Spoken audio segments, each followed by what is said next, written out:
Assalamualaikum warahmatullahi wabarakatuh. Bismillahirrahmanirrahim. Alhamdulillahi rabbil alamin. Alladzi khalaqal mauta wal hayata liyabluwakum ayyukum ahsanu amala wa wal azizul ghafur. Qala Rasulullah sallallahu alaihi wasallam, man aqya bisunati waman akobani kaina ma fil jannah. Sadaqaul azim wa sadaqa wa rasul.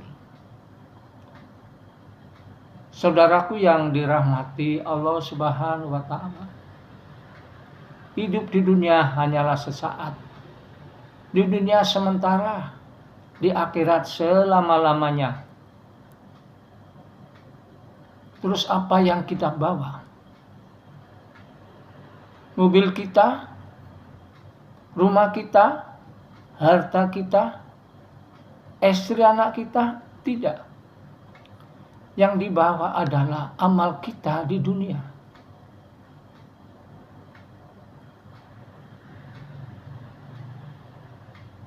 Saudaraku yang dirahmati Allah Subhanahu wa taala, banyak contoh-contoh dari para nabi, para sahabat nabi, para wali-wali Allah.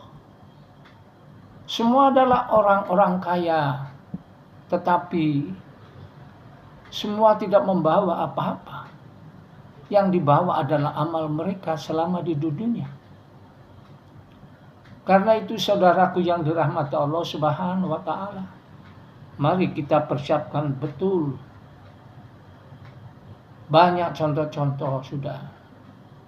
Dalam suatu kisah cerita, seorang tokoh ulama besar bernama Syekh Ibrahim Kafas radhiyallahu anha.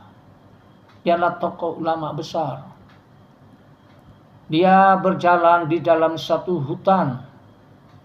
Di tengah perjalanan dia menemui seorang Nasrani dengan memakai zinar. Zinar adalah tanda kebesaran seorang Nasrani, dipakai di badannya. Kemudian sang Nasrani tadi menegur, "Wahai saudaraku, boleh saya menemanimu selama perjalanan?" Boleh. Nah, saudaraku yang dirahmati Allah Subhanahu wa taala, dahulu dalam sejarah banyak para rohib. Rohib adalah nama tokoh agama. Suatu nama tokoh agama adalah namanya rohib. Nah, singkat cerita, perjalanan dilanjutkan dan sudah 7 hari 7 malam, maka sang pendeta tadi memanggil Syekh Ibrahim. "Hei Muhammadin." Yang dipanggil bukan Ibrahim tapi Muhammadin. Karena apa? Ibrahim adalah umat daripada Muhammad Rasulullah SAW. Kita sudah 7 hari 7 malam tidak makan, tidak minum, Muhammadin. Tolong tunjukkan karomahmu dari Tuhanmu. Mendengar perkataan sang pendeta tadi, Syekh Ibrahim langsung memohon kepada Allah Subhanahu wa taala. "Ya Allah, ya Rabb, tolonglah kami, jangan permalukan kami di hadapan orang Nasrani ini." Saat itu datanglah satu piring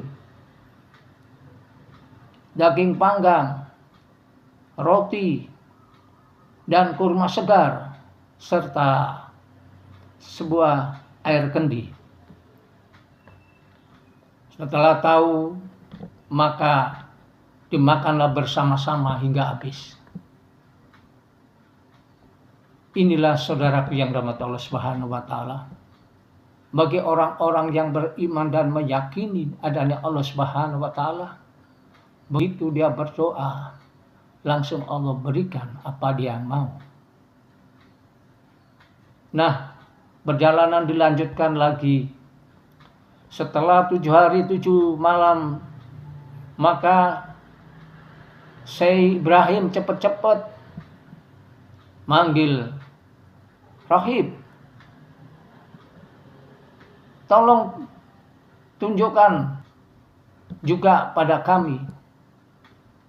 Setelah mendengar perkataan daripada Syekh Ibrahim tadi, kemudian orang Nasrani tadi berdoa.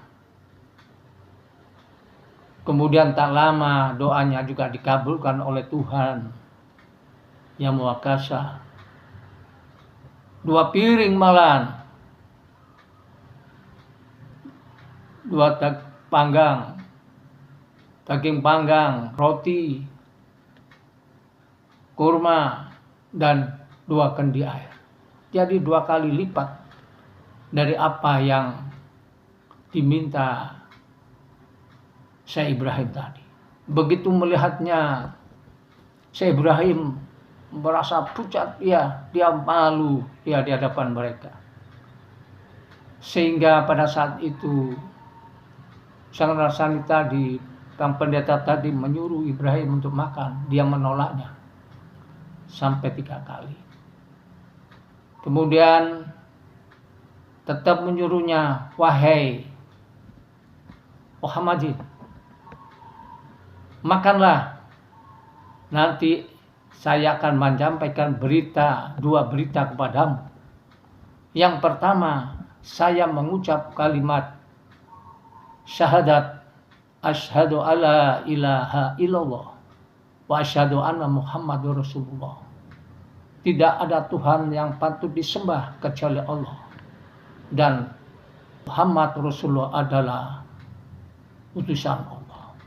Dan saat itu pula zinar yang dia pakai oleh pendeta tadi dilempar jauh-jauh.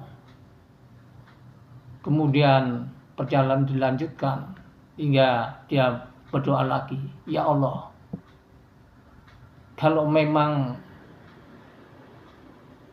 makanan ini membawa berkah, membawa rahmat sehingga aku masuk Islam, ya Allah, tolonglah kami." Maka saat itu pula dengan kata-kata sang pendeta tadi, maka Syekh Ibrahim mau memakannya. Akhirnya 2 tokoh ini berpelukan sambil meneteskan air mata karena terharu. Seorang tokoh agama Nasrani, dia masuk Islam. Nah, perjalanan dilanjutkan hingga sampai ke Mekah Al-Mukarramah, dan akhirnya sang pendeta tadi meneruskan ibadah haji dan sampai meninggal di sana.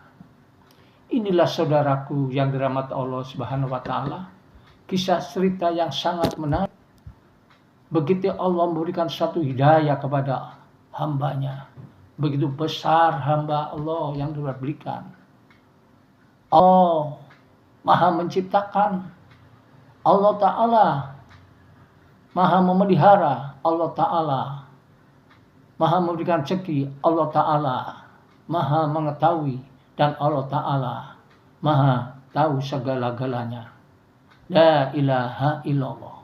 Saudaraku yang dirahmati Allah Subhanahu wa taala, mumpung kita masih diberikan Allah kesempatan untuk bernapas, mari kita selalu berlomba-lomba untuk berbuat yang terbaik, wastabiqul khairat, dan akhirnya khairun nas anfa'uhum linas. Sebaik-baik manusia adalah manusia yang bermanfaat bagi manusia lain. Sekian, wassalamualaikum warahmatullahi wabarakatuh.